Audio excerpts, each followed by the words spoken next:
Hello and welcome to Feeds for Hatcheries webinar. My name is Lucía Barreiro and I am the editor of Hatchery Feed Management. This is the third webinar in the series Trends in Aquaculture Hatcheries that we are hosting, focused on different topics of importance for hatcheries such as diseases, breeding and genetics, and feeds. Hatcheries are complex systems and their efficiency relies on a multifactorial equation in which feeds play a major role.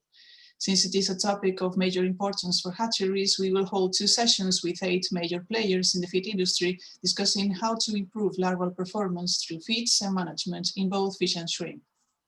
Thanks to the support of our sponsors, BioMar, Cargill, Seafeed, INVE Aquaculture, Mariculture, and Wilford Aquaculture, this webinar is open and free. Each speaker will give a 15-minute presentation and then we will get to a final panel session to answer questions from the audience. To submit a question, please type it in the Q&A box. And all webinars are available on our website and on YouTube. Especially thanks to our assistant editor and webinar manager, Marisa Yanaga. And finally, it's my pleasure to introduce Daniel Benetti, who will be moderating this webinar. Daniel is Professor and Director of Aquaculture at the University of Miami. He has 40 years of experience working in the industry with hatchery technology development. He pioneered R&D work with several tropical and subtropical species of marine fish, some of which are now commercially produced. Daniel, hand it over to you. Thank you. Good morning or good afternoon or evening, depending on where you're at. Well, as Lucia pointed out, I'll introduce each of the speakers with a short bio before they go on with their respective presentations. And at the end, we'll have open the floor for questions. Each presenter will have about give and take 15 minutes. We'll try to stick it with time because the debate would be the most interesting part of it, in my view. But this is a major league webinar, because we have top representatives from BioMar, INVE, Mariculture, and Cargill presenting today. And as we all know, these are some of the largest companies in the sector worldwide. And if you're working in marine fish hatcheries, as we are, we're definitely familiar with and using their products. But it's not just that, it's that they know the trade and they're always there, available to advise us on novel products, and so we can keep improving our activities. I also noticed that we have quite a few highly qualified and experienced participants from the world over attending. And so we can expect very interesting questions and a lively debate following the talks. I'm happy to moderate the webinar, mainly because the topics being presented and discussed are very dear to us. They are very current, present, and important to all of us. So let's get going. Welcome aboard. Fasten your seatbelt, because our first presenter is Joana Amaral. And a brief bio on Joana is that she's currently BioMar's Global Product Manager for Marine Fish Hatcheries, involving the management and development of marine fish larviva product portfolio globally. Joana holds a master's in aquaculture by the University of Stirling, which I do too, happy to say that. But before joining BioMar, she gained solid knowledge and hands-on experience in the hatchery and the marine RAS segments as a hatchery manager for more than 20 years, working for different private companies in Portugal, Cyprus, the United Kingdom, and Spain with different marine fish species, and always striving for improvement. So without further ado, Joana, please take over. The title of her presentation is Hatchery Feeds, much more than just nutrition. Thank you, Daniel, for the presentation. Let me share my screen. Suppose you can see it now. Oops. Okay. Hi to all. Thank you for the invitation for being here today. And I would like to talk to you about hatchery feeds and how they are much more than just nutrition. So it's not moving.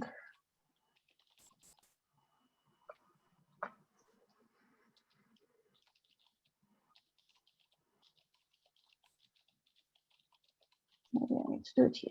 Okay, just a couple of words about BioMar.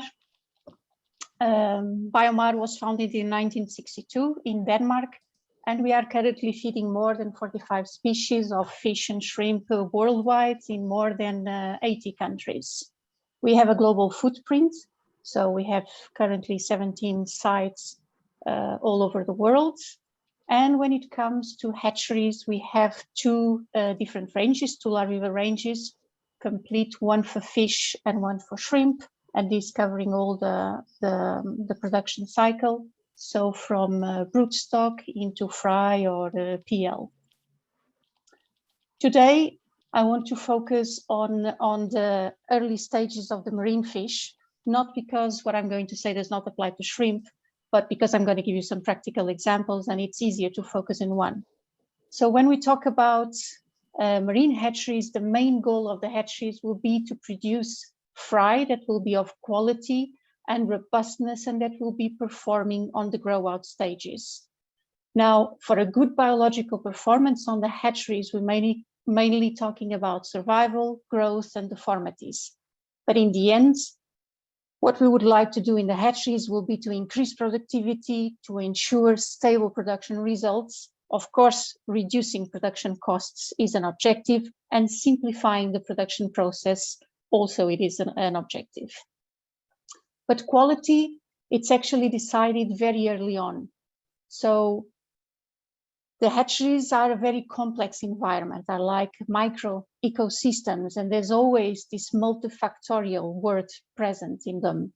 So there are a lot of key parameters that will have a major influence, from egg quality to biotic and abiotic parameters, microbiology, of course, but feeding is also one of them. So when we talk about larval feeding, what are we talking about exactly? Well, first of all, we need them to actually feed. We need them through movement, the color, the size, the shape, smell and taste. They actually need to take a particle or a live feed and get inside them. Then they will need to digest it and to absorb and utilize. And of course, through this, they need to get the fulfillment of their requirements. So actually, when we're talking about larval feeding, it's a lot more than just nutrition. And especially when you're talking about dry diets for larvae, we're talking about having to deal with all of this and making sure that since these particles are not live, that they will have all these characteristics. So how do we do it? Well, the first part is that we need to have a deep understanding of the biology of the fish species and on the stages of development that we want to feed the larvae to be able to understand their requirements. There is still a lot of gap in knowledge for the marine fish, but you need to make the most use of it through extensive internal R&D, external collaborations, and also the information that it's available externally. And then you need to come up with the best formula that you will believe that will fulfill the requirements. And these include macro and micronutrients and also the correct balance between all of them. So when it comes to movement, color, size, and shape, because these are not live organisms, we need to translate this into some physical characteristics that we actually can control and can get stabilized. So here we're talking about water stability, particle size distribution, dust flowability, behavior in water, and visual consistency. And then with chemical characteristics, we try to address smell and taste. And this, we can do it by doing some targeted leaching and do some specific selections of raw materials that will have some attractiveness to the larvae. Of course, in our case, at the functional level, we also have the inclusion of a probiotic, the bactocell, and this will actually help on the digestibility and on the absorption, and will promote the fulfillment of the requirements as well.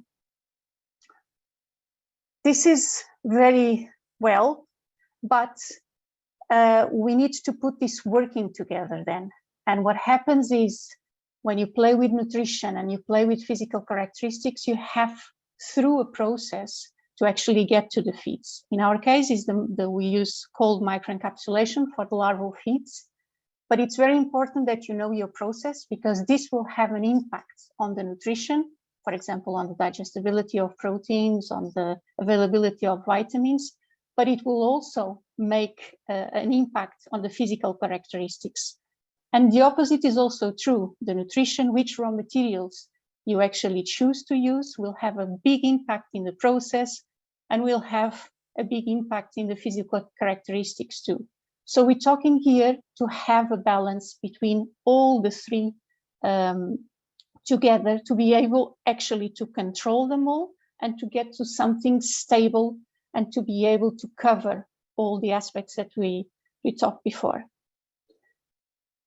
And to get to something that it's attractable, that it's stable and constant at a nutritional, physical, and microbiological level, that it's, of course, an off-the-shelf, since it's a dry feed, and also that it will sustain a good biological performance. But where are we? I mean, we have a lot of feeds all over the market, and the feedback that we get actually reinforce the results that we have on our trials. And what we can see is that, yes, we are at the stage that we can do a very early introduction in co-feeding. We're not at the stage yet that we can totally replace live feed, but from mouth opening, actually the majority of the larvae are interested and will go for the feeds. And this allows also for an earlier weaning and a high level of live feed replacement. And this with improving biological performance and also then meeting the main objectives of the hatcheries that we actually talked before. So let me give you some practical examples. These are examples of trials, just to give you an overview. And here we're talking about larvae early co-feeding, which is possible, and it will give better results. So I'm talking about with some trials done in commercial conditions with one of our customers, so in big scale with sea bream. And we have started feeding on day 4, so just after mouth opening, and compared with the introduction of the dry feed at day 15. These were periods that they were being co-fed with rotifers. And what happened is that although the survival and the growth were equally both in both treatments, what you could see is a major difference between the deformities, with a lot lower deformities, skeleton deformities on the larvae that we start feeding on day 4 compared to day 15. And also at the same time, one of the parameters that it's quite important for larvae is that you have a much more homogeneity in size of the fish. So when you start feeding earlier, the fish will be much more on the same size. Another example of live feed replacement, and here with European sea bass, we've tested some different inclusion levels of Artemia. So here we have the kilos of Artemia per million fry produced. We were close to 10 here, going to 12, and then around 22, and then all the way to 70. These lines here represent the status of the industry. Here we have 2, because there are quite different approaches on the Mediterranean market where most of these fish are produced. So what happens? Survival, it's actually comparable. It's very good survival levels, and there's no big differences. But again, when we look at deformities, there are differences. And this always, I'm talking about commercial deformities. So you can see that, yes, if we go too low in terms of Artemia, there will be more deformities. And then these 2 are already below industry standards when it goes to deformities. But on the other hand, you can see if you even use more Artemia, you actually will get more deformities. So these and other results are pointing towards that you actually need an optimal balance between live and dry feed from one side and also to the other. But having said all this, feeding is as important as the feed itself. So you can have the best larval feed in the world and still have no good results. And also, you can use the exact same way of feeding than your neighbor hatchery and have very, very different results, because each hatchery is unique. And you look at it and you have a different physical setup, different facilities, and you have water quality, you have all the biotic and abiotic parameters, and teams, which is one of the major assets of the hatcheries, are also different. So how to look at it? What is actually important? So first of all, know your larvae. Be very aware of the biology of the larvae. Where do they like to eat? How do they like to behave to be able to be feeding them properly? Then know your feeds. Larval feeds from each of the suppliers will be very different with different physical characteristics. And if you use the same way of feeding with different feeds, although they can be exactly the same in terms of nutrition, you will never get the same results because your protocols will be adapted to that kind of physical characteristics. So you need to know them. One of the things that it's important is size. So you need to be aware that through the different sizes that your fish will be actually feeding, and slight changes in the degree days can have an impact on this. So the advice is be on top of the tanks and monitor the transitions. When you're actually changing from one feed to the other, you need to make sure that your larvae are adjusting and are able to feed, or maybe you need to go and do a step back. The same with the weaning. This is important to follow up to understand if you're actually using the right moment to push for the dry feed, if you need to do a different way of managing the weaning and the transition. Continuous availability of feeds. When we look at dry feeds, we tend to consider them very different from live feeds. And in the end, when we talk about live feed, we're talking about having a certain density of live organisms per ml. And this is the same for the feed. We need to have availability of the feed in the water so that the fish will actually find them. So the dosages and the frequency are very, very important. We're talking about in the early stages of small dosages at a very high frequency. And also because, you know, the particles are not bricks, and although they have a lot of big water stability and they have a targeted leaching, after some time, they will start having leaching and they will start having issues with this leaching and not having all the nutritional requirements. So you have a window of time that you need to offer it to the fish. How do you do it? Through automatic feeding or hand feeding. It's really up to the hatcheries and the resources that they have available, but it's very different. And you need to know your feeds and how do they behave on the automatic feeders, for example, to be able to control adequately the very, very small doses that are necessary. Also, the concept of tank feeding is important. You not only need to give the quantity that the fish will actually eat, but you need to have extra because you need to have the density for it. Then there's all related to tank environment management, because this will be different in all the hatcheries, how you use your tank hydrodynamics, how does your water circulate. This will impact dramatically the way that you need to feed, where do you position your feeders, how do you plan your dosages, like water quality and quantity. Here also, it will have a major impact on how you need to deal with the feeding.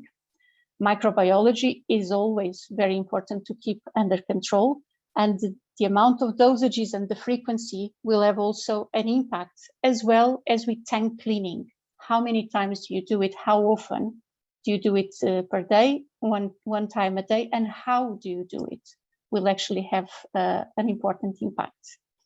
When we start feeding very, very early, we also need our fish to have the swim bladders, and we need to come to the surface and actually gulp some air. There might be, especially in the very early days, this idea of well, if we're actually feeding with dry feed, we're going to get all the surface with dry feed. It's going to be very difficult. Well, there is an adjustment, and we need to work in a particular way with surface skimmers too. But because of all of this, it is very, very important to have a good communication, collaboration with your feed supplier, because at the end of the day, you are the one that know your larvae and know your feeds, and the feed suppliers are the ones that actually know the feeds. So it is extremely important, this collaboration. And for us, well, it's in our DNA. We are partners and want to be partners in the feeding of your larvae. That's all I had today. Thank you very much.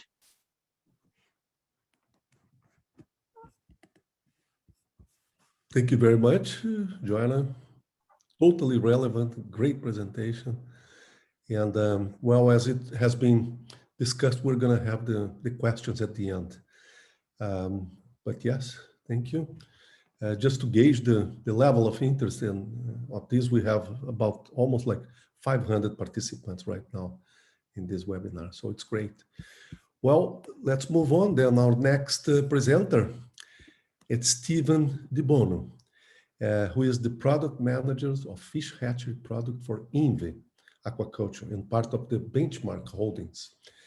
He has been working in the marine fish hatchery trade in the industry for more than 20 years. And during these years, he held numerous positions from technical support, sales, and hatchery management. And for the last 8 years, his activities are focused on contributing to developing products and protocols for marine fish hatchery production. And he's going to be presenting on novel formulated feeds to reduce the dependency on rotifers, increasing fry quality and performance. So carry on, Stephen.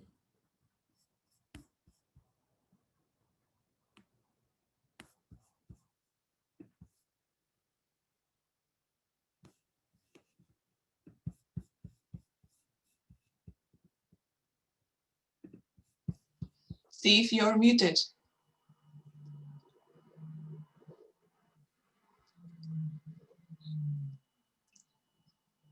Okay, now it's better, I guess. Great. Yes, thank you. Okay, well, thank you, Daniel, and hello to everybody. Today I will be presenting to you our latest feed line developments, which is targeting rotifer reduction and at the same time increasing the fry quality and the performance.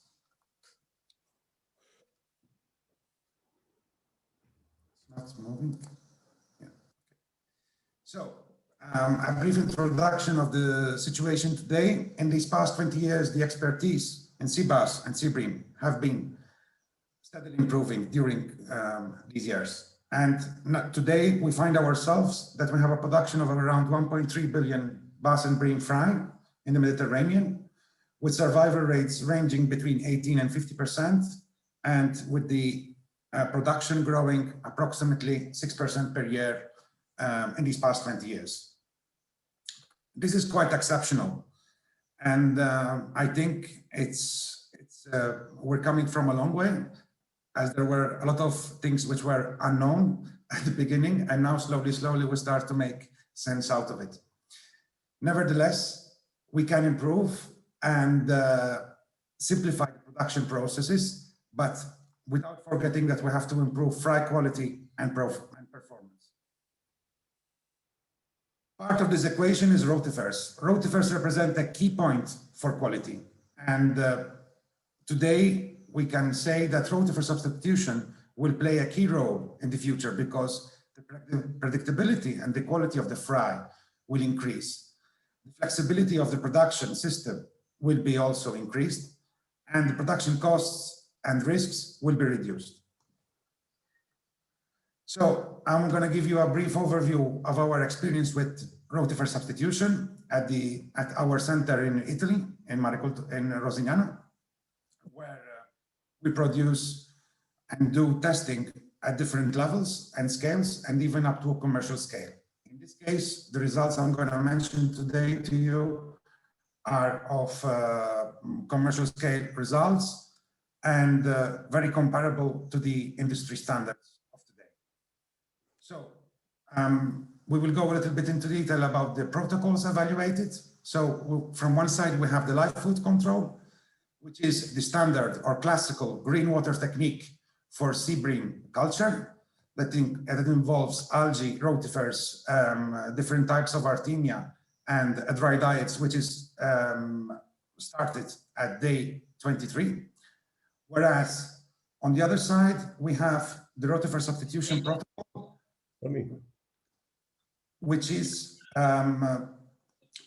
which has two main differences. That is, rotifer consumption has been reduced by less than 50%, by more than 50%, sorry, and the dry diet was introduced at first feeding with the rotifers. Just gonna get a cup of coffee.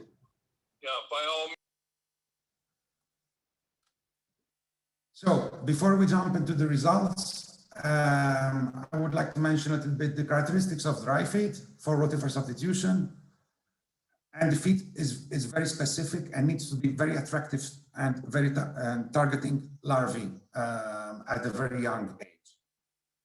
This means that in the first 2 days that the feed is being applied, 90% of the larvae are actually ingesting the dry feed.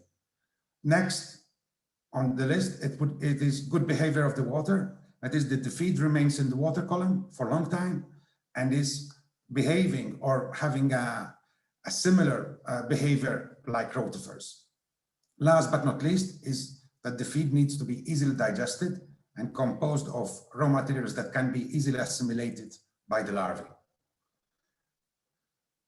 Then on the other side, we have the use, and of course, you can provide a very nice solution, a very nice formulation, but if the use of the feed inside the commercial hatcheries, which are, let's say, have very standard operating procedures and very time tight every day, they need to, it need to be easily used.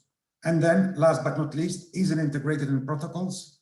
That is, it will not change the requirements of the protocols or any infrastructure to achieve a successful rotifer substitution protocol. With regards to some results, regarding morphology evaluation, that is deformities, we have seen that there is an improved quality improvement up to 8%.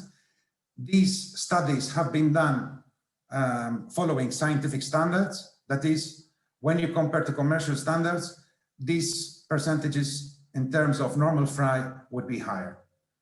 As you can see, this is quite nice in terms of improvement in quality. With regard to survival rates, this is also given to the expertise and the technical approach that has been done during the hatchery process, but both survival rates were quite high, despite that we have lowered the rotifer consumption in the rotifer substitution protocol, and which is more than 50% reduction. With regards to growth, we have improved the growth up to day 56, and on the post-weaning, which they were fed the same post-weaning diet, the performance is the same. Regarding size distribution, we have seen a reduction in the proportion of small fish in the batches, which is quite nice and shows how the feed is really providing a better nutrition than the live food control. Regarding robustness, we have special testing for salinity stress tests that we do at different stages of the hatchery phase. And in this case, we have seen that both protocols provided comparable robustness levels in all stages. With regards to live food consumption per million fry, the reduction in this protocol was around 60% of rotifer consumption. When compared to the industry, this means a reduction of approximately 80%. This is also comparing that we had high survival rates in the protocols. This means that there is an incidence of lower consumption of live feed. In terms of Artemia consumption, it was similar in both treatments, and we're quite happy with these nice results. With regards to takeouts from these years of trials and learning, we have seen that rotifer substitution is possible and can be easily integrated in current protocols. The results for us are a turning point, and larval protocols can be simplified and improve survival, fry quality, and efficiency.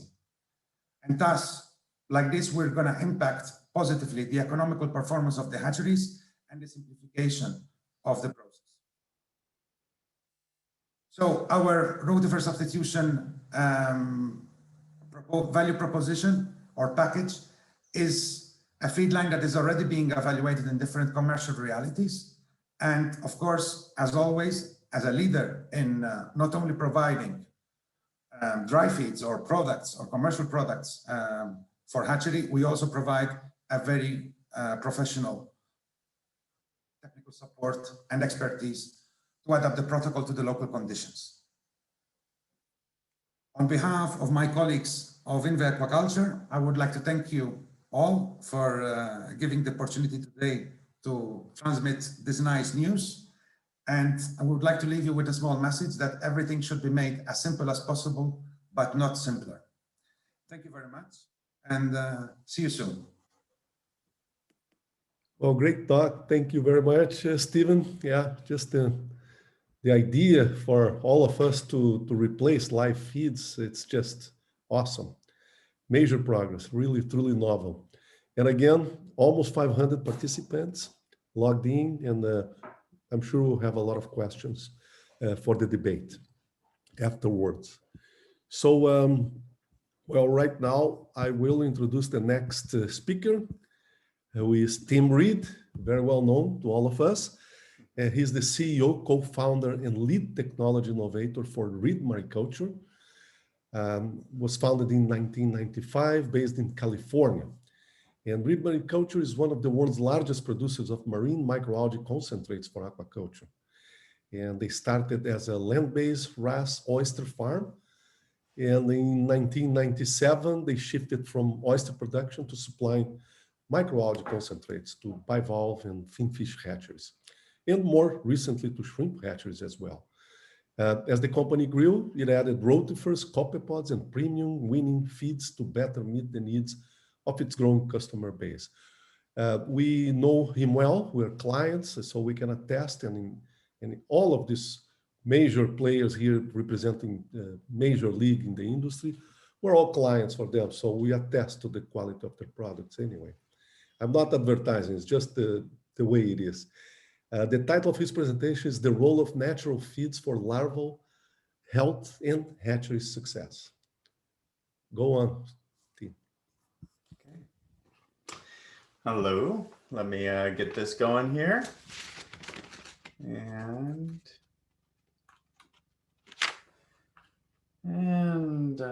share. Gotta share it first.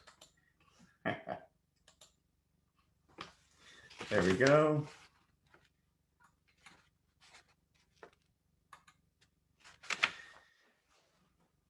All right. Dr. Benetti, thank you for the introduction, and thank you, Lucia, for bringing this webinar together. As Dan mentioned in the introduction, Reed Mariculture has been doing this for a while. Our focus is strictly the hatcheries and really the first stage of hatcheries. Microalgae is used everywhere, but our focus with microalgae is very first phase with small mouth larvae that is the small gape finfish, bivalves, and shrimp. Basically, wherever you find microalgae, you're going to find us. So here's some examples of what we're working on. You got some of our algae, you've got some of our fish and rotifers, copepods, bivalve larvae, shrimp. That's who we are. We're one of our little taglines is we're the plankton people. We take care of the little guys.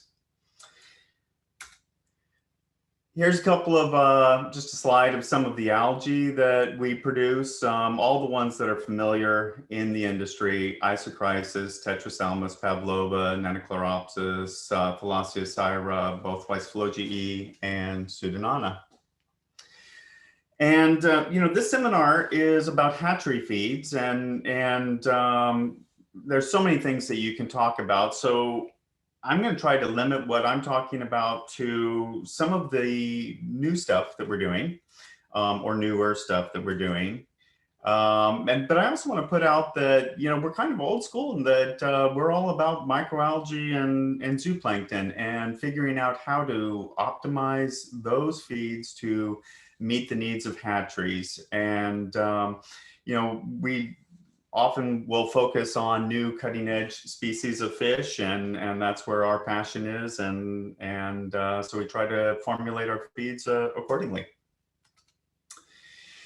Again, we were founded in 1995. Our first sales of instant algae were in 1997. Our philosophy is that the best larva feeds are the ones as close to nature as possible. Now, ideally for fish and shrimp, this would be microalgae and copepods. Copepods have been a challenge for a long time, but anyone who's ever produced a larva in an extensive pond that bloomed up with copepods, or had access to copepods, or had copepods in their hatchery, knows that, wow, it's kind of hard to beat that, but it's kind of hard to grow them as well. So that's it for shrimp and finfish. For oysters and bivalves, it's really about the microalgae, and that is one of our specialties is bivalves. So as a microalgae and zooplankton company, our mission is to optimize these feeds to help hatcheries overcome their bottlenecks. Now, it's a funny slide, but you know, a lot of this isn't really new. You know, Milford Lab under Lusinoff and some others, Euclides and Gyard with the algae cultures. They were doing this in the 40s and closed the cycle on bivalves in the 40s. You know, the Japanese closed the cycle on shrimp in the 30s, and then started closing the cycle on marine fish, a number of marine fish in the 50s and 60s. And it was with microalgae and zooplankton, copepods, many cases. This is nice because here's a picture from, what is that, 80 years ago, of Dr. Lusinoff feeding bivalves with microalgae. Of course, the challenge is live feeds are hard. Production reliability is a challenge. Live feeds, if it's not done right, the quality is variable. Biosecurity is always an issue, and production cost is an issue. So it's a bottleneck. And, you know, all you have to do is look at the capture industry. If you look at the types of fish that the small gate marine finfish, you know, the hatcheries, if you look at the wild catch, it is by far the largest portion of the market. But when it comes to aquaculture, it's only about 3% of global production, and it's only about half the global production of salmon. And that's because it's, you know, largely because the live feeds are so hard. So how do you remove the bottleneck? You know, a long time ago, people kind of gave up on copepods, and they decided to make rotifers better and artemium better through better nutrition. And we've got some feeds that we think are really good for that can bring rotifers up to a copepod nutritional profile. Then there's also artificial diets, eliminating rotifers and Artemia altogether. And if you can do that, especially for some of these newer species that are coming up, can't argue that's a great idea. But it's not always that easy. And, then there's the option of offering better copepods and Artemia. And, there's a talk tomorrow about a company that produces copepod eggs and so that you can just get them off the shelf. And there's a company in Thailand and Ecuador that sells SPF ready to hatch our Artemia nauplii, or they're already hatched live. And so, these are solutions that instead of going away from copepods and live feeds, maybe the answer is to make them better. And that's kind of the direction that we like to go as well. So, fish larva solution. This is one of our favorites, Apocyclops. It is potentially revolutionary in the world of copepods. If you are working with fish that really get a benefit from copepods or obligate copepod eaters, these guys need no live algae. They can grow and thrive on algae concentrates, and they eat ciliates and they keep their own tank clean. And so they're really brilliant. They're compared to many of the other species of copepods, they're a lot easier to grow. Nauplii are in the size of 50 microns. And so for all but the smallest gape fish, they are more than adequate. And so, this is being used extensively in the United States for small breeders, and it's getting more and more traction. And hopefully, some people will take this and run with it in some big hatcheries, and it'll provide a solution. Because, honestly, everyone knows that if you can get copepods into your fish larvae, especially just, 5%, 10% in the first couple of days, it really dramatically improves survival and growth, and the benefits are lasting all the way through the sea pens, production cages. Richard Nucky was talking about that 20 years ago with grouper. And then there's the nutrition side of it. How do you make a rotifer so that it's kind of like a copepod? It won't never have the movement of a copepod, of course. This is our kind of our flagship product, RotoGrow One Step. It's an all-in-one feed and enrichment that meets the copepod standard. Now, because it's a feed and enrichment simultaneously, you don't have to do a secondary enrichment, which means that there's minimal gut loading. All of the nutrition is in the tissue, which really is very helpful if you're cold banking your rotifers. Having an empty gut is hugely beneficial. And of course, they maintain their nutritional profile through the whole cold banking period. The rotifers grown on this feed, whoops, sorry guys. The copepods grown on this, rotifers grown on this feed meet the copepod standard for fatty acids, actually exceed it. 27% of the lipids are DHA, 8% of the lipids are EPA, contains natural antistaxanthin. And the thing that we're kind of excited about is soon we're going to be formulating it with taurine as well, because that has been a major limit. One of the reasons why copepods continue to exceed is because of the taurine content and the necessity of or the benefit of taurine for your larval fish. For bivalves, shellfish diet. This is a feed that we've had out there for years. It's a combination of 5 species: Isochrysis, Phyllocycyrus pseudonana, Pavlova, Tetraselmis, Weisflogii. It's a 100% live algae replacement for some species, like the American oyster. We've got a number of hatcheries in the Gulf that are using this algae and not growing any live algae at all. And it's really transformed their operations.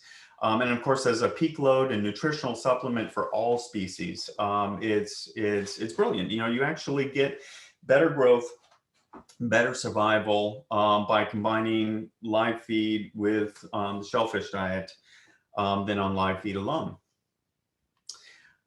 This is our newest feed. It's our first frozen shellfish diet, LPB. It's a combination of Tetraselmis, Phyllosis flogi, and Pseudonana. It's for both bivalves and shrimp. It has a 2-year shelf life if you keep it frozen. And this is what I was talking about here. With a study done year and a half ago down at Carlsbad, where they were comparing 100% live algae. It was good algae. It was Isochrysis and I think maybe Pavlova. So, really good algae, good growth. They started mixing in 1/3 LPB and their growth was better. They mixed in 2/3 LPB, 1/3 live, and their growth was better. They did a complete 100% replacement and they still got great growth. Not as good as with live, but still very satisfactory. And so the question is, why does adding these algae improve your survival and improve your benefit over live algae by itself? And I think it's because it's so clean. You don't add as much water from the algae culture in with your larva, be that bivalves or shrimp. And nutrition. We're providing algae that the hatchery cannot provide themselves. And so you just get more nutritional diversity. And the results speak for themselves. Here's a simple protocol for use with shrimp. We're just getting started in shrimp. We've got a lot of interest popping up all over the place. It's been used for a year or so down in Mexico, and they're loving it. Last thing, biosecurity. I just wanted to say something about us. As Dan said at the beginning, we're a 100% closed RAS system, no ocean water. We make our own water. This is all critical for biosecurity. There are no vectors of contamination in our facility. No aquaculture nearby, and our algae are tested free of pathogenic Vibrio and shrimp pathogens. So you don't need to worry about contamination from our algae, which of course oftentimes is an issue with live algae is the cultures get compromised, and then of course you're feeding compromised algae cultures and the bacteria to your larvae, whether that's finfish, shrimp, or bivalves. And that's about all I have to say. So thank you very much. Thank you very much, Tim. Great talk. It's not only, alternatives for substituting the traditional live feeds, such as rotifers and actinidin, but also simplifying and improving the quality of those traditional live feeds. This is great. It's going great. So we'll move on to our next presenter, who is Marc Turano. And Marc is currently serves as the nutrition and technology lead for Cargill's North American aquaculture business, working products, services, and solutions for a variety of species in the region. And prior to his current role, Marc was the commercial director of Cargill's U.S. aquaculture business, focusing on warm water species, including finfish and crustaceans. Marc came to Cargill from Pentair Aquatic Ecosystem. It was a traditional business in our trade as well, where he spent 3.5 years in various sales roles, completing his tenure as the global sales manager for their aquaculture platform. And Marc has worked in marine and freshwater aquaculture for more than 25 years. And he will wrap up today's presentations talking about liquid hatchery feed results in 2021. It's nutrition that drives performance. Thank you, Marc. Carry on. Thanks, Dr. Benetti. Let's see if we can get this going.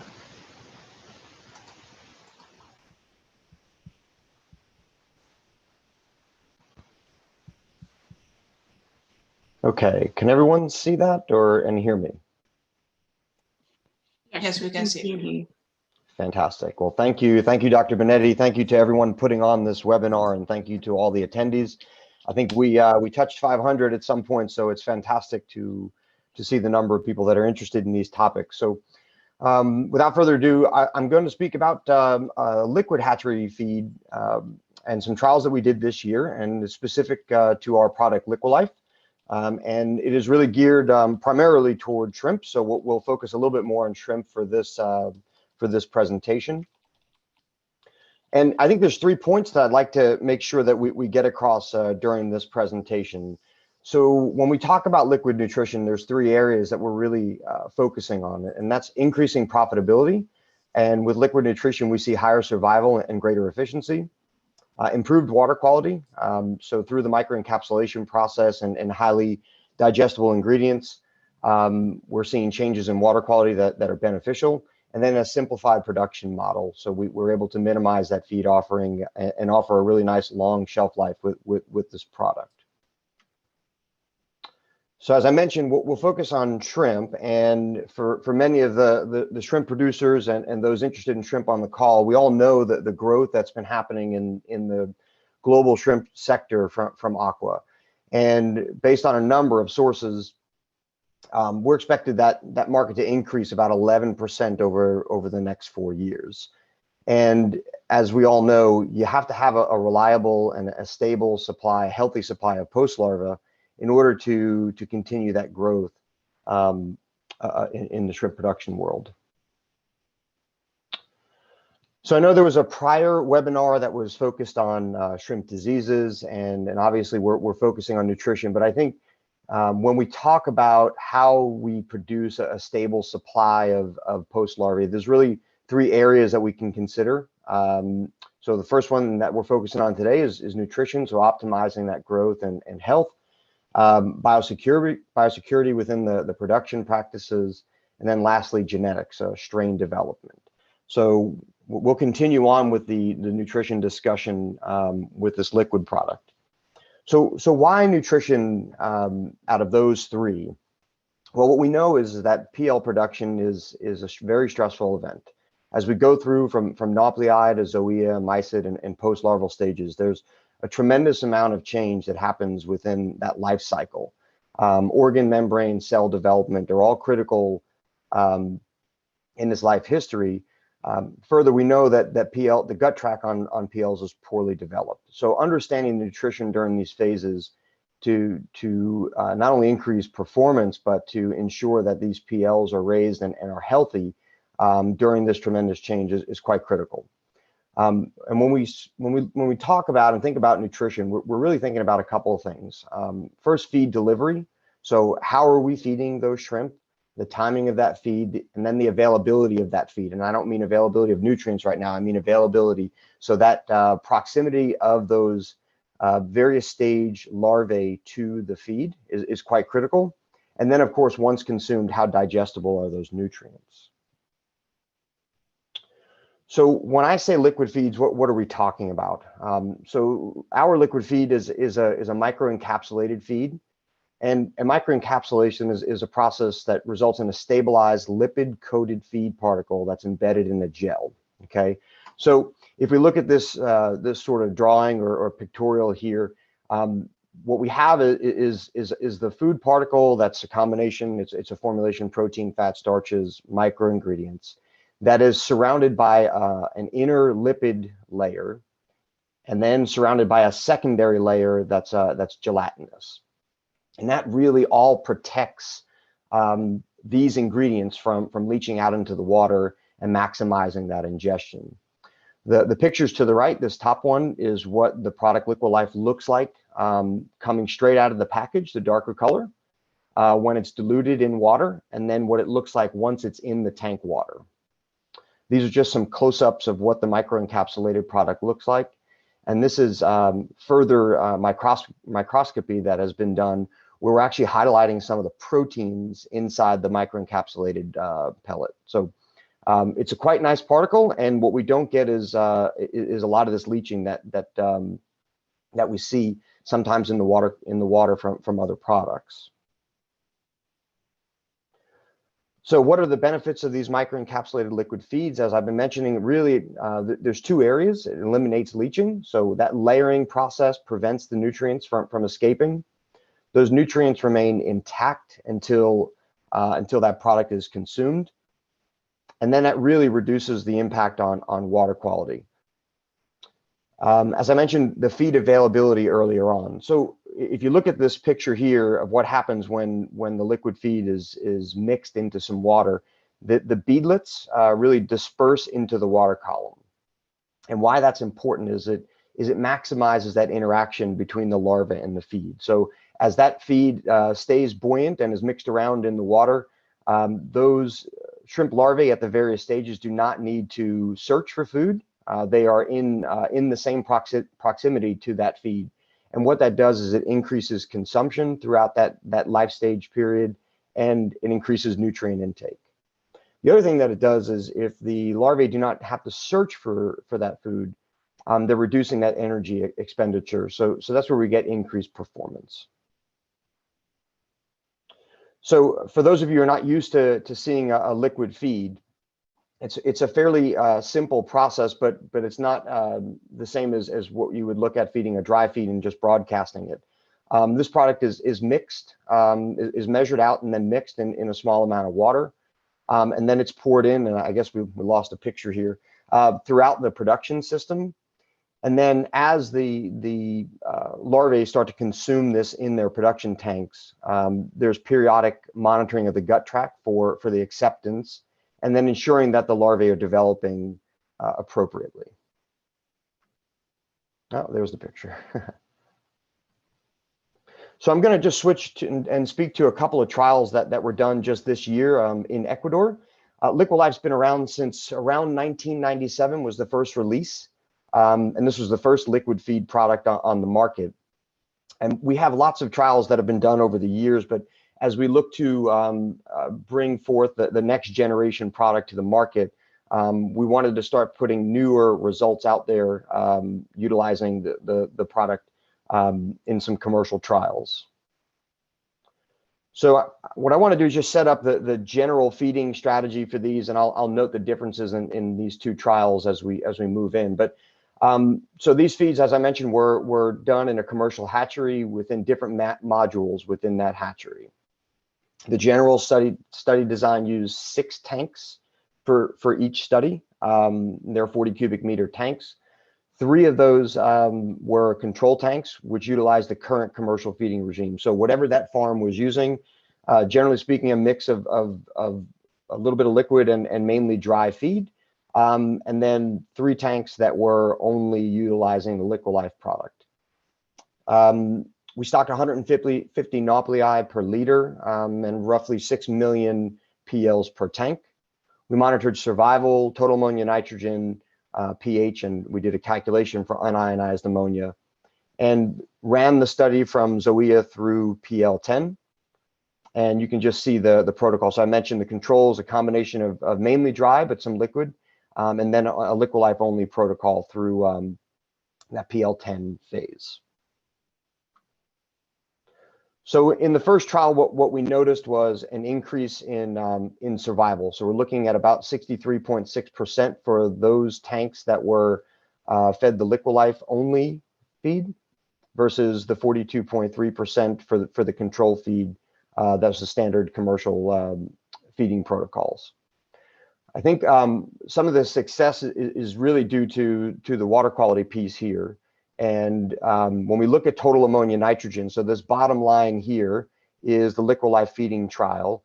I'm sorry, the Liquilife treatment, and the top line is the control, which was a combined treatment. And what you see is just a general reduction with quite tight bars here from our standard deviation. And we're able to keep that total ammonia nitrogen down, which we believe is what's driving a lot of the survival. When we look at the toxic ammonia, the unionized ammonia, we see the same trend throughout most of the production period up at least until around PL8 to PL9. We see quite a dramatic difference between unionized ammonia for the control versus the Liquilife treatment. In the second commercial trial, we saw very similar results with PL survival. 60.3% for Liquilife and 39.8% for the control. As we started doing more work with this partner, We were able to do a little bit more data capture. So we looked at PL size, and what you'll see is slightly on average larger, but this isn't statistically different. You can see the variation here is gonna cover those statistical differences. Either way, we're not losing size in during these using Liquilife in these production runs. Similarly, when we look at total ammonia nitrogen, you see the control versus the Liquilife, and we're again substantially lower on total ammonia nitrogen. Likewise, lower unionized ammonia in the Liquilife treatment. One of the other things we did was look at PL size distribution. And this is really important because producers really want to not have to sort through and grade the PLs as they're going to market. So if we can tighten up the size distribution and have more of the PLs in the same size range, the better off we are. So you can see the spread of the size range for the PLs and the control treatment is spread a little bit further than what we see for those shrimp fed the Liquilife. We really owe this to that availability of feed and that better interaction between the liquid feed and the PLs in the production tank. So I want to go ahead and just summarize this. What we're seeing is the liquid feed is really capable of delivering both proper nutrition and improving that water quality. Based on these studies, what we're seeing is that Liquilife feeds increase the survival on average of about 51%. So in the case of these studies on a per tank basis, we're looking at 3.7 million PLs produced in the Liquilife tanks, that's per tank, versus 2.5 million PLs per tank in the control tanks. We noticed the size distribution is much tighter for those fed the liquid treatment, and that water quality was improved. So the mean overall total and unionized ammonia in the Liquilife fed tanks was approximately 50% lower than the control tanks. I think that is it.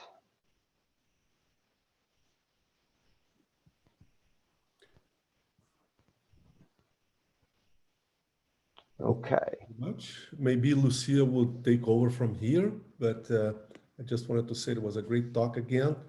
And just like probably half of the attendance, I'm very interested in seeing the results of this with marine fish, with the liquid diet. But Lucia, I think you'll take over now the questions and debate, correct? Yeah, you just go ahead with the Q&A. You can go, Daniel, and take the questions from the audience. That would be, well, I have a couple of questions. I mean, there's so many questions from the audience, but I just specifically one for Joana. With Tim, we use a lot of these products and we connect all the time, but of general interest, I believe, and for us, believe it or not, in our hatchery here, Marine Fish Hatchery at the University of Miami, we have currently 10 different species of marine fish broodstock, going to 11 now with the triple tail coming in. But what about broodstock feeds? This is what I'm interested in. How important, of course, they are extremely important, but can we replace, because we spend mornings cutting squid and fish and making, additional vitamin and mineral products to feed them. It works very well. The quality of the offspring is being great, but it's so labor consuming and it's so expensive that we really would like to see if we could make that transition into using broodstock feeds that are, dry or semi-moist. What do you think about it? Was that a question for me, Dan? Well, actually, no, because we use your product. No. We use the NetMac, and we are very successful with it. But to Joana, because she went on the broodstock feeds, and obviously we all know that it's probably the best way of improving the quality of the egg and the offspring is through broodstock feed. And what we use works, but it's expensive and time consuming and it's risky biosecurity wise, right? Because we use cut frozen sardines and squid and shrimp and you name it. But how about the availability of dry broodstock feeds that would actually be even better than what we give? The question is to Joana specifically, but it's to all of us, to all of you actually. Well, I consider broodstock feeds fundamental, not only to maintain your broodstock healthy and in good conditions to be able to spawn, but because what you give actually to the broodstock is what's going to go into the eggs, and that will represent the quality of the eggs. Yeah. So definitely you need to consider highly your broodstock feeding, and of course, if you can go away for something that you need to cut squids and sardines and so forth, the better you are. There's another level into this, which is biosecurity. If you're introducing frozen squid, sardines, these type of things, you are running the risk of increasing virus. You are running the risk to include microbiology problems as well. So it is very important. And to me, going from the stage from this type of feeding into dry feeds, it is fundamental. We have a range of products for broodstock, for marine fish, both for the time of the year that they actually are not maturating their gonads or spawning. So it's a different feeding. And then a special one when they actually start maturing their gonads and going through spawning, which is a more highly demand period. And you really need to get the feeding that you want to go into the eggs as well. And for marine larvae, you know, they have such a small yolk sac, and the first days are so depending on that yolk sac that whatever you get into there is fundamental. Yeah, we'll follow up with you on that because we are particularly interested, and I'm sure, again, a lot of people attending the webinar would also be interested in this. Thank you. From my end, again, Marc, specifically to Marc again, with regarding liquid feeds, what do we know about fish larvae? Because it has been attempted in the past, including by ourselves, but really it's not even mixed results. We have no clue of on how this could possibly work, and obviously we're very interested. Yeah. This has been really the heavy focus on liquid life has been for shrimp. There is actually one study out there where there was, I believe it was on red drum cyanops, and the results were good as a co-feed. We will be pivoting a little bit more to do some challenges to see if we can use this for marine finfish, but a lot of the push has been because of the growth in the shrimp market, and which is why we're here today. But I agree. I know there's a demand for looking at this for marine larvae and seeing how they take to it. So we'll be looking at that here in the near future as we progress to the next generation product. Let's going to be in touch on that too, because again, as I said, we have 10 different species here. So it might work for some, might not work for others. It's all the way from flounder to mahi-mahi and anything in between. So let's talk. Thank you. Okay. I think from my end, those are, I mean, there are so many other questions from the audience. And Lucia, if you could take it from here, I would appreciate. I can keep going, but I kind of get lost. There is almost 500 participants. And okay, we'll just started a lot of questions from to Marc, for example, about the liquid feed. For example, some of these questions in the end. Yeah. So let me see. I was trying to pick one out here. So just maybe to answer a couple of them at the same time. So the product does have prebiotic and probiotic in it. And the liquid that it's in has antimicrobial agents in it. So, and we've actually done some Vibrio and bacterial counts in the culture tanks and have seen either a neutral or a net positive benefit to utilizing the product. So I don't know if that maybe answers a couple of them there. Let's see, there was another one that I saw here. I was trying to type, but they come in so fast and then it pulls it down. Your presentations collectively were so great that most of the answers probably were answered already. I had a couple of questions, but it would be redundant because you've covered them all of you. Did a great job. Okay, here's one to Joana. How do cold microencapsulated dyes compare to other types of dry feeds in terms of water quality degradation from uneaten foods? Well, microencapsulation actually allows you, and cold microencapsulation actually allows you to create a capsule over your feed. So it really increases the water stability.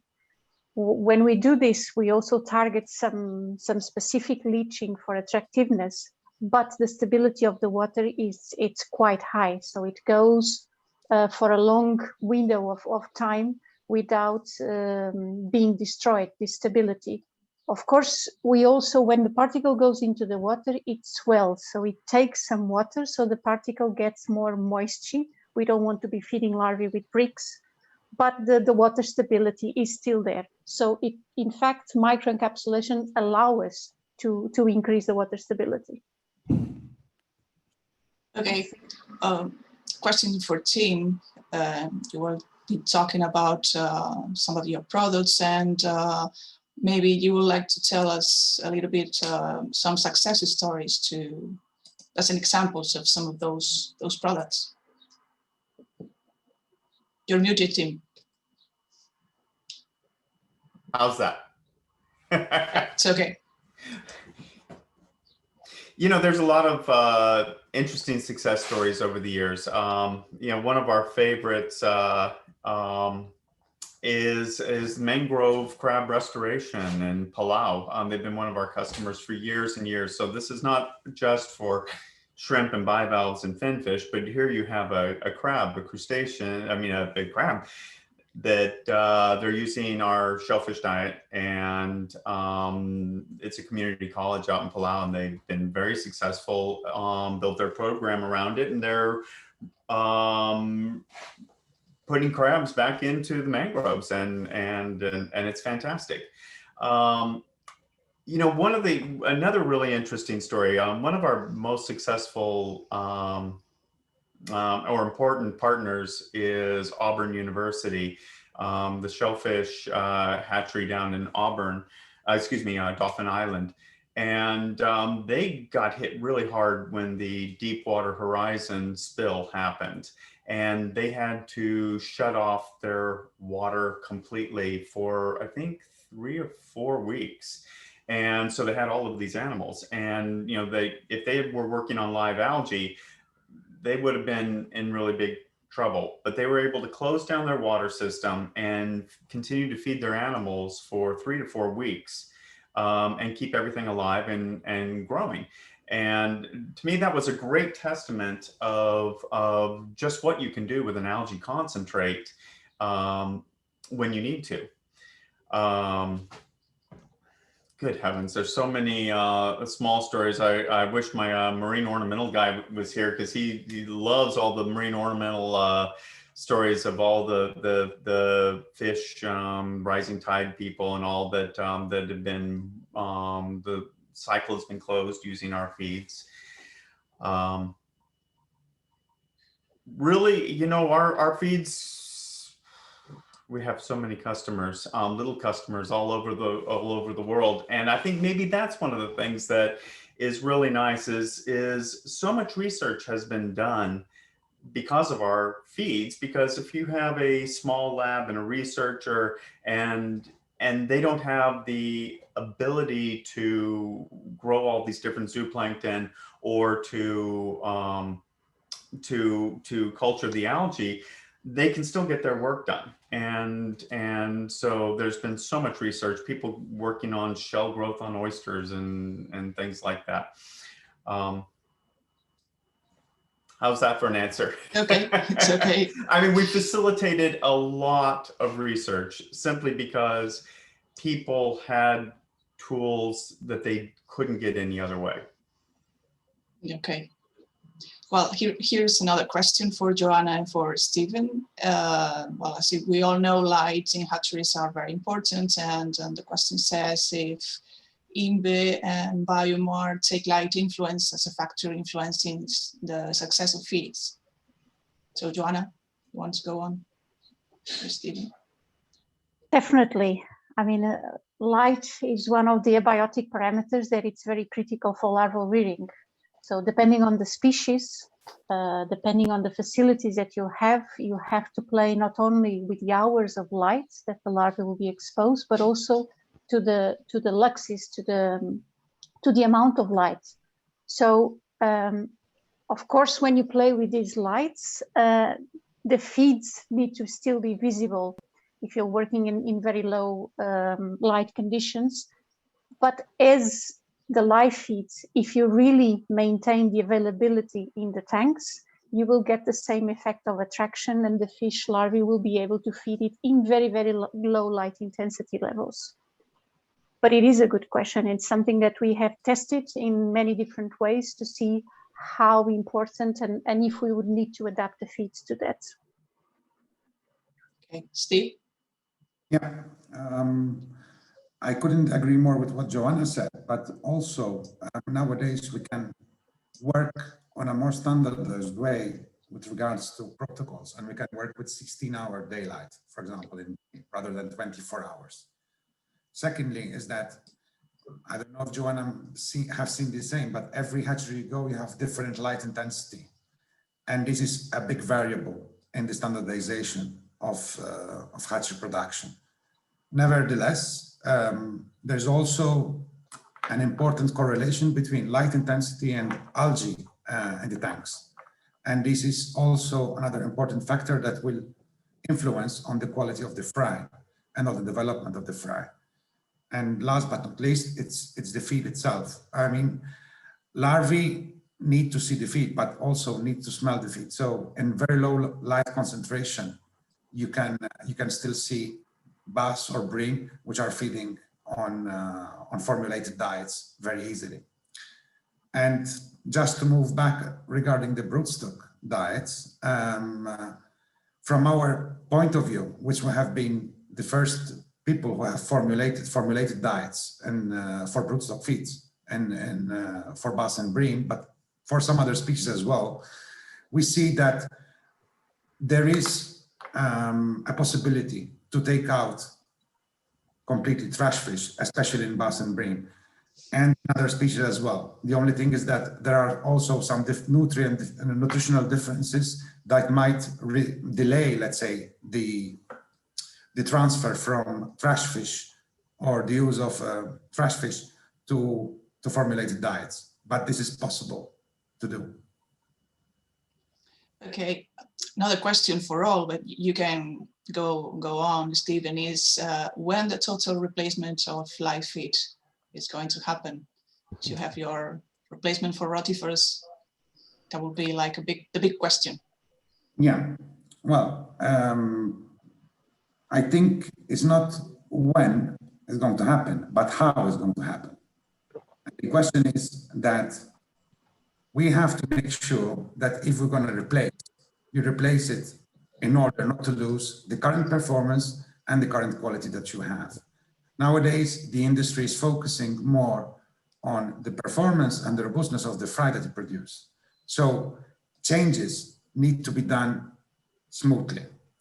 Having said that, we are working on rotifer replacement for the moment, which is, let's say, as Tim said before, it's quite a bottleneck for the industry, and we're focusing on that. But we also see that the combination between live feed and dry feed is a very nice combination that gives you very nice results in terms of quality and in terms of development of the larvae. So, as I said before, we should not simplify just for the question of simple things, but we should simplify and make it better. Okay, Joana, thank you.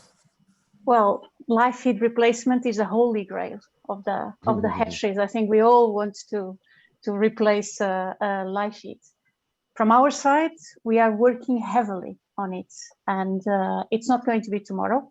We're testing some very different approaches and out of the box. Like Steven says, this has to go together with the same or better performance. So you cannot jeopardize and have less survival or less quality, less robustness into the larvae. But I think we are getting closer. I mean, replacing we can. With the diets that we have now, we can replace. We can replace rotifers and we can replace Artemia. The issue is that we cannot replace it at the same level of performance, not yet. But I hope that soon we're going to get there. Don't have a date, but let's see. Marc, something. I have a question that I'd like to hear from all of you, because you, again, you're major players representing major league companies in the field. We have developed over the years here, we've been doing this forever. And as I explained to you, in our hatchery, we have about, without exaggerating, 10 different marine fish species here. I listed just a few, but I probably will forget, but from flounder to red snapper and a yellowtail snapper, Nassau grouper, hogfish, cobia, cereula, mahi. There is triple tail coming in and maybe branzino too. It's just, I may be missing some. But here's the question. We've developed firm protocols. I think we're good at what we do. However, we use the same staff, the same personnel. We have the SOPs for pretty much all of the species, because if we feel that it works with mahi and cobia, it should work for the other species as well. However, then we have results that they range depending on the species, using, again, same people, same method, same personnel, same products, same enrichment, same management. We have survivabilities of 1 to 5% for certain species, and 40 to 50% survival through juvenile on other species. We need to get better at that. Short of, well, you should not be using the same method for all of them, and short of going into the evolution of the species, why do you think this is happening? Why do we have 1% survival in a, say, in a very delicate, difficult species to work with, and we have 50% survival consistently on a flounder, for example? Dr. Benetti, I can actually appreciate some of this. My days working with marine larvae, I think we can go back to some of the first questions that were asked of Joana on broodstock. Maternal nutrition is tremendously important. We've seen similar changes in egg viability, hatching, length of where we started seeing mortalities happen, that we can then go back and consider which spawn it was, how many eggs there were, and then what they were fed 3 days or weeks before.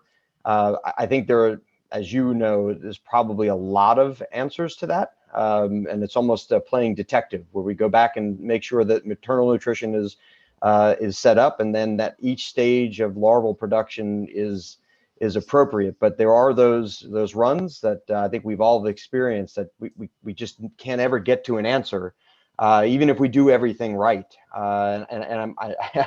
I wish there were widgets and we can say that it'll be the same every run.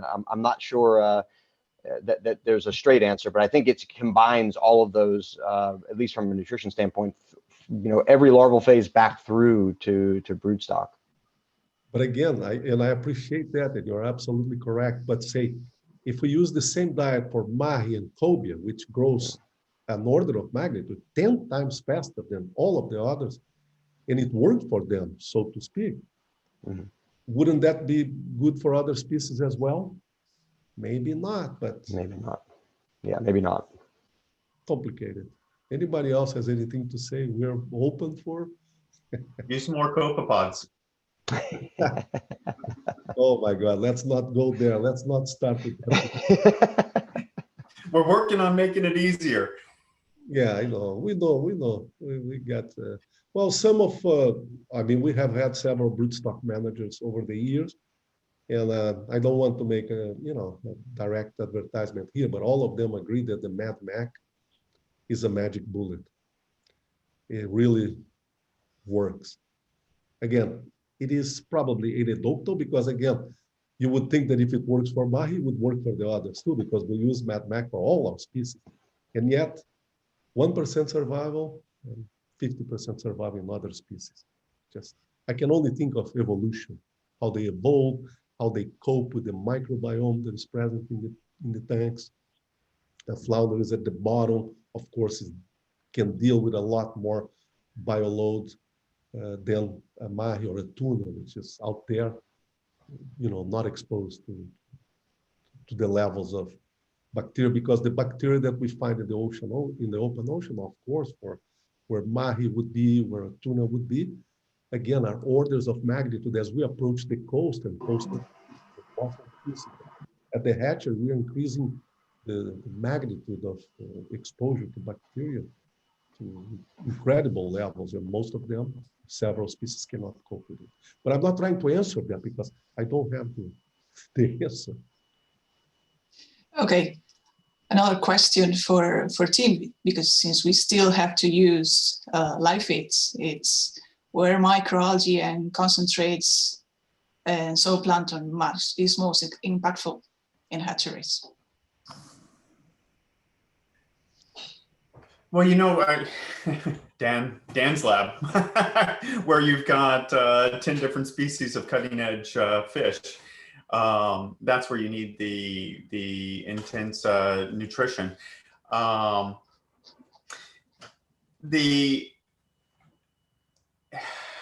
You know, it's everywhere. It's everywhere. I mean, using more microalgae and higher quality microalgae in the shrimp industry increase your survival a little bit.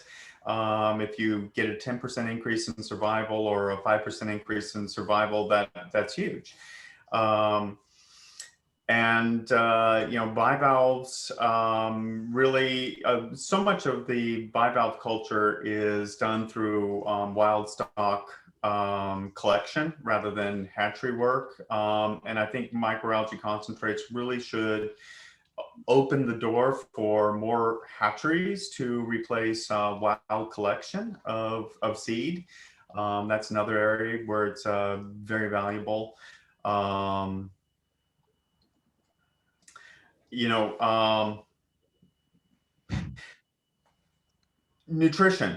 Really, there is something, you know, people who, microalgae is green magic, and it just is. And, you know, we've seen over the years, for example, in green water, this isn't really about green water, but green water, you know, it feeds the rotifers, and there might be some gill feeding in the larval fish. But, you know, there have been so many attempts to get rid of microalgae in green water, and still it keeps coming back. And so many of the rotifer feeds now have come back from yeast-based to microalgae-based. And I think we just need to keep pushing that. And I think that there's just really a lot of magic in microalgae, and I'm not entirely sure what it all is. That's a good question. Okay, here is another question for all of you. That will be, what would you consider to be the major advantages of larval dry feeds compared to live feeds, and vice versa for you, Tim? So you can start, Tim. So what will be the major advantage of using live feeds compared to dry feeds? Well, you mean an artificial diet, a dry feed, is easier to manage if it works. And the thing about the live feeds is they work, and they work really well, especially as you get closer and closer to the copepod standard of nutrition. You know, we've seen that in hatcheries. Cod hatchery comes to mind, where they have access to natural copepods, and you know, they have success that nobody else seems to be able to match. We also see that there's stories of people just sea bass, not sea bass, striped bass, grown in extensive ponds where the zooplankton that bloomed up was copepods rather than rotifers, and the survival was double, and the deformities were cut in half, and the growth of the fish throughout the whole growth cycle was increased simply by having access to high quality zooplankton. So, you know, there's lots of questions about why that is, you know, taurine, selenium. I mean, Joan Holt did extensive work on what is it about a copepod that makes it magic. And I don't think we know all the answers. They just aren't. Live feeds are what you go to when you want success. And if you've got a fish where you can get away with dry feeds, you know, more power to you. But the live feeds are going to work, especially for the cutting edge fish. Okay, Joana, you want to answer? Yes, well, the first two words that come into my mind is sterilization and its reliability.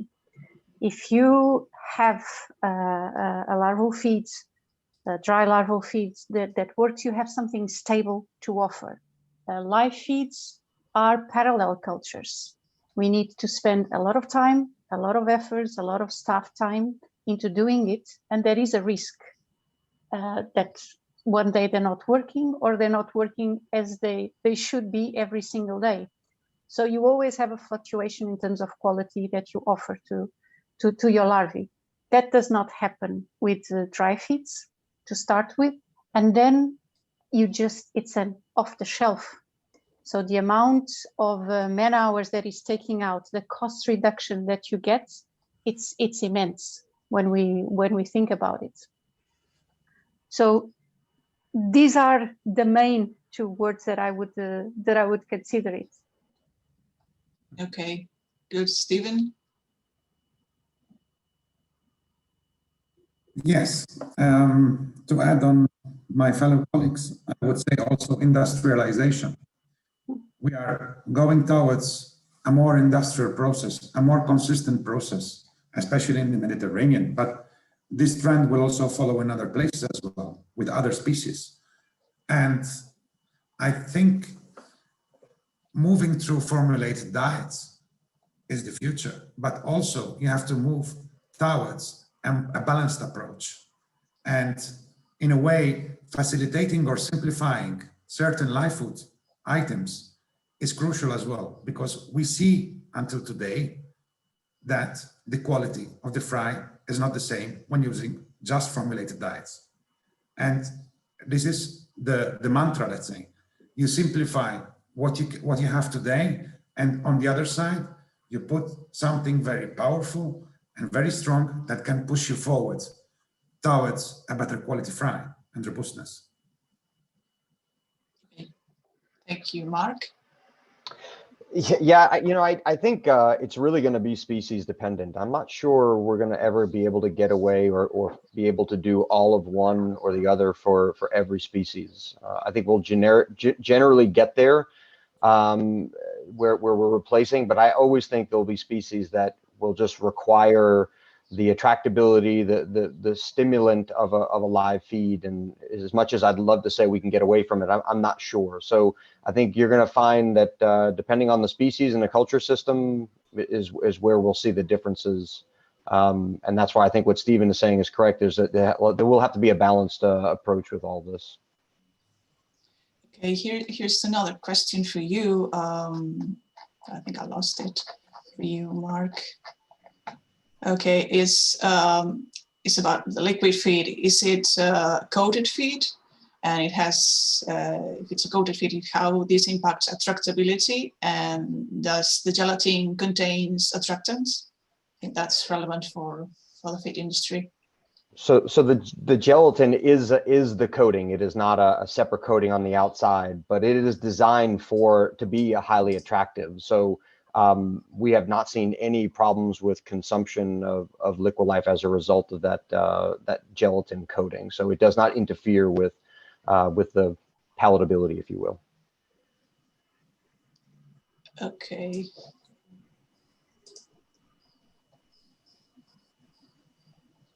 So, team, can we get past copepods for a leading edge species?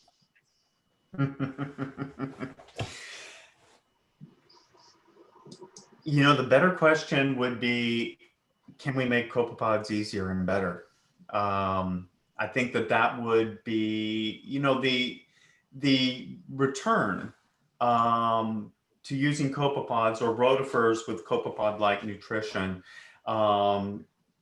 in the early stages of the larvae. I mean, we're talking in many cases just using copepods for the first 5 days. So it's not like huge amounts of copepods, and it makes a huge difference. So can you get away? Yes. Do you really want to? I mean, I think about you know, the shrimp industry, where they've figured out how to get away from microalgae, but their survival is not nearly as high as the hatcheries that have good microalgae departments. And so I think you're going to find the same thing with copepods and marine fish, that if you can use copepods, you're going to have such a better level of success. You know, you think about, you know, coming down the line tuna and things like that, which could be a huge industry.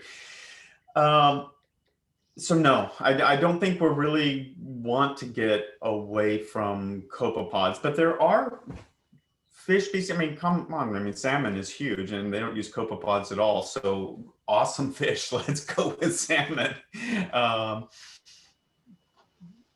Depends on the fish. Okay, thank you. Well, here's another question for the other three feed companies representatives, which I think is relevant. It's about the Broodstock feeds, but it's focused on shrimp. So how do you think that compound formulated dry feeds will be available in the near future for the shrimp industry? Joana, for example? Well, we are working on it as well. It's for shrimp, the broodstock feeds, it's a bit more difficult. We believe that there's this effect that it's quite important coming from fresh, even more than with fish. And it's something that we are working, and we're probably going to launch very soon, to have a complete dry feed for shrimp. It's not as easy as for fish, but it will get there. I think it's fundamental as well for shrimp as it is for fish. Okay, Stephen? Yeah, we do have also a Broodstock diet for shrimp, but this is more the field of my colleague, Eva Werbroek. So I will not go into the details about the shrimp Broodstock diet, but we have a Broodstock diet for this. Hey, Marc? Yeah, I think from my experience, what we're seeing is a bit of co-feeding. So still the fresh feeds along with pelleted feed. So we do have a product out there, but it's not an exclusive product. I think most people are using multiple different items to feed their brooders. Okay. So, well, I think we answered most of the questions here.